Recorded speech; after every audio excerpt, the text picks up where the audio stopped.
We are not doctors. Nothing in this podcast should be taken as medical advice. Consult your physician before starting any workout routine. This is the Martial Heart Podcast.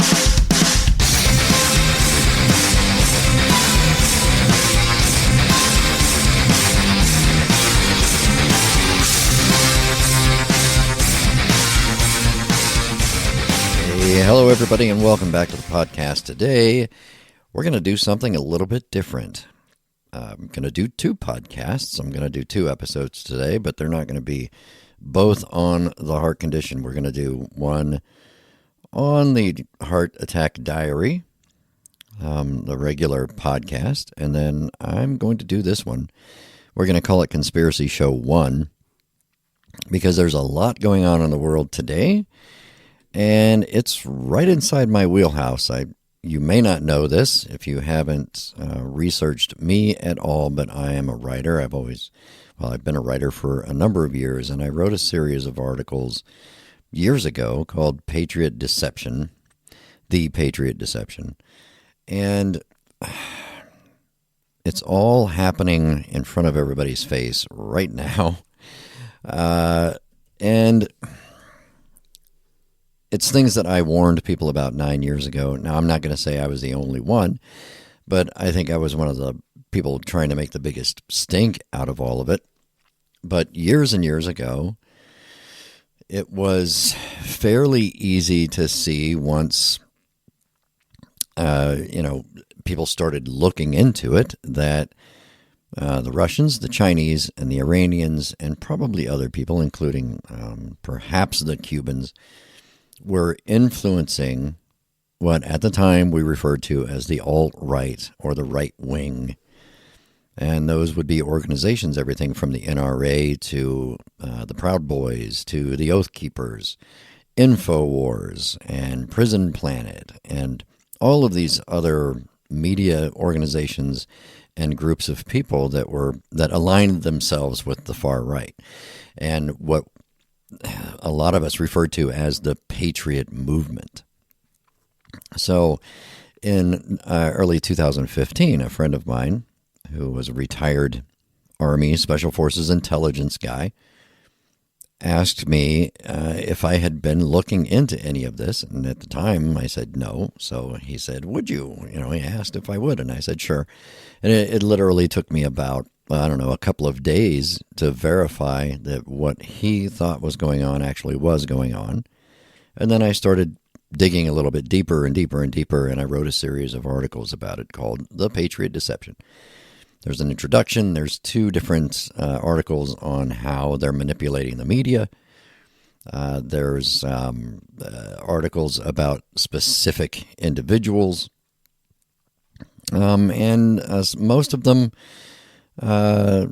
really concentrating on InfoWars and Alex Jones and the people around him, because at the time he was a huge influence, and everyone from Ron Paul and all the other more libertarian kind of figures and people who were considered rebellious, against the resistance. They were resisting, the mainstream.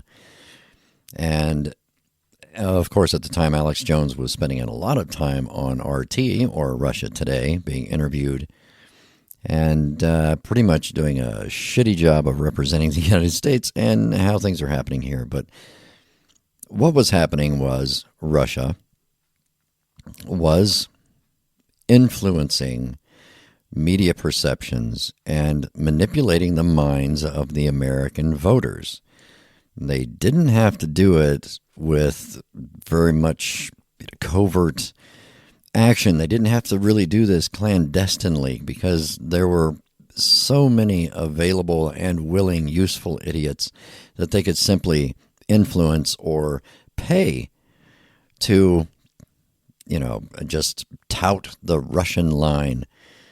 And it got worse and worse after 2014 when Russia invaded Ukraine. A lot of people, they're like, Russia invaded Ukraine in 2022. No, Russia invaded Ukraine in 2014.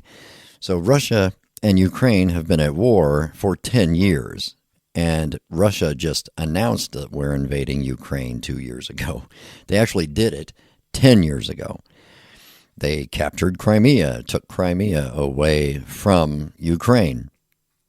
And that was done 10 years ago. And they've been fighting ever since. And so after the invasion of Ukraine in 2014, it got even worse because it seemed like world lines were being drawn along this border between Ukraine and Russia.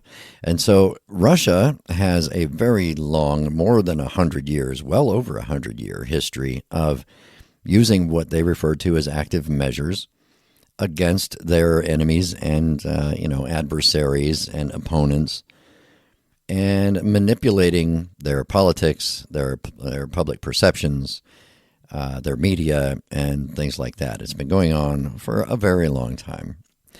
And it's something that's very well known within the intelligence community, and now it's finally becoming well known within the news organizations and within media. But it has taken a long time for everyone to catch up.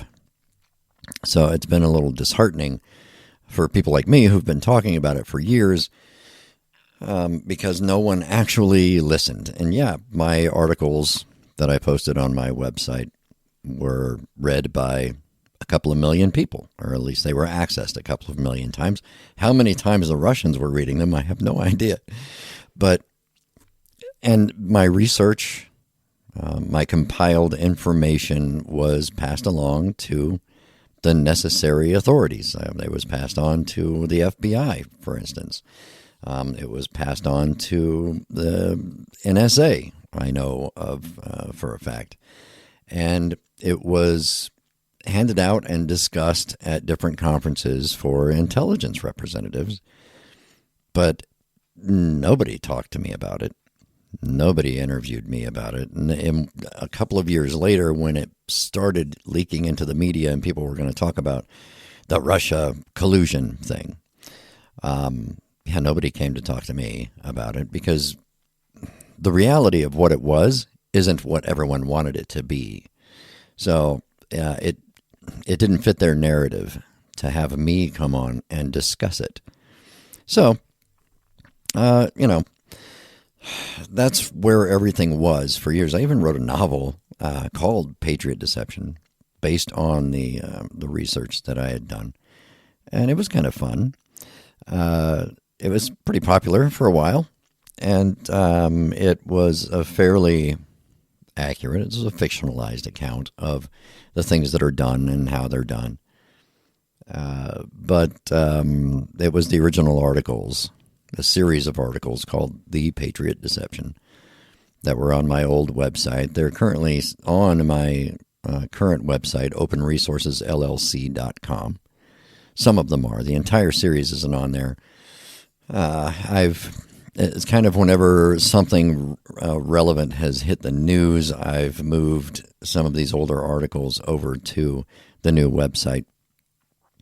Just kind of as a means of, hey, we talked about this a decade ago. Here's an article, talking about that. And it was very frustrating for me. I'll be honest with you. It was very frustrating at the time because no one would listen. The people who did listen were people within the intelligence community and people within, the government and people in media organizations who specifically tracked things like misinformation, disinformation, and, Russian active measures. But mainstream media ignored it. And there was actually an attempt by, get this, the Republican Party to censor it and to silence it and to prevent it from wider distribution. And that's something I may go into in a future episode of the Conspiracy Show version of this podcast. And I don't know, we may branch out and do a completely different podcast just for those types of topics. But they used a legal means, I didn't say illegal, they used a legal means to stop distribution of my research and my articles. And it's kind of a complicated legal hoop thing that, maybe I'll have a lawyer on and we can discuss it. But it was crooked as fuck, if you want to know the bottom line of it. But they wanted to make sure that information stayed, kind of muffled until after the 2016 election. And after that, it was too late. And then, we tried to get the information out there and remind everyone of it in 2020, before the 2020 election, because the same things were happening. They were still happening. They had never stopped. And nobody listened then either. So it's really hard to get people to listen to things that they don't want to believe are happening, because in all honesty, even going back to 1990, 1991, 92, 93, I started hearing things like, hey, Russia's our friend now. The Soviet Union dissolved, and Russia is our friend. They're an ally now. Well, no, they're not. They never have been. Russia has never been our ally. You can go back into the 1800s and analyze Russia's relationship and their approach to the West, and specifically to the United States, and realize that, Russia's never been our friend. And I know people like to rewrite history. People like to manipulate thoughts on history and what really happened. And a lot of people, you'll hear it all the time, the Soviet Union won World War II. No, they didn't, actually. They helped. They didn't win it. And if they were that good at having wars, first of all, they would have kicked Ukraine's ass by now, and they haven't done it. And second of all, they lost more people during World War II than anyone. So not so good at the whole war thing. But, they helped. They were supposedly on the side of the good guys. But that was after they had already been on the side of the Nazis, when they helped the Nazis invade Poland. They had an agreement. They had a treaty with Hitler before they decided to change sides. So there's a long history about it. And I was a Cold War guy. I was born in the middle of the Cold War. I was a Cold War soldier when I first enlisted in the military.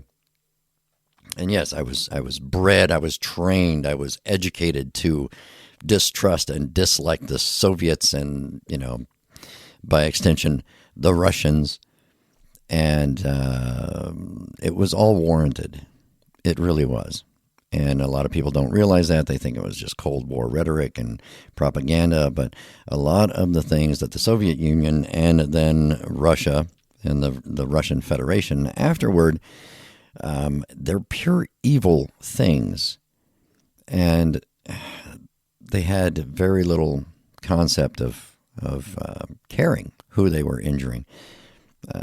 Like them lying, spreading false propaganda, active measures against the West and the United States in Africa during the AIDS epidemic.